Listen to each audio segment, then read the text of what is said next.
Многие могут мне сказать: Михаил, достал ты с этой гибридной войной России. У тебя на все одно оправдание. Российская гибридная угроза, рука Москвы и так далее и тому подобное. Но давайте попытаемся ответить на следующий вопрос.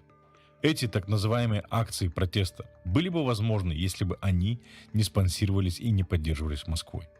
Если бы не было российских денег, то политический ландшафт Гагаузии выглядел бы совершенно иначе. В Гагаузии появились бы проевропейские политики и стремление местной власти хоть как-то способствовать возрождению гагаузского языка и гагаузской идентичности. Но поскольку в гагаузской политике доминирует Россия, защищать гагаузский язык и гагаузскую идентичность стало приравниваться к нацизму.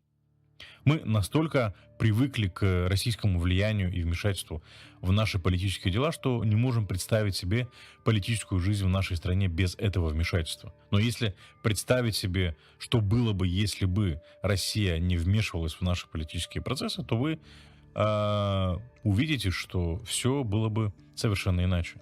Но поскольку мы пока не можем полностью исключить влияние России, то нам нужно ограничить его настолько, чтобы это не свернула нашу страну с пути европейской интеграции и не позволила привести к власти в нашей стране силы, которые втянули бы нас в войну.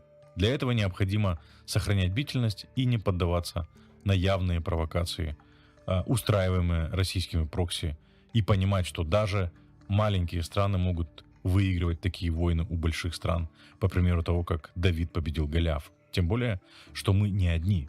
С одной стороны, нас защищает Украина, а с другой стороны, нам помогает Европейский Союз. Поэтому борьба с российской гибридной угрозой не кажется безнадежной для Республики Молдова.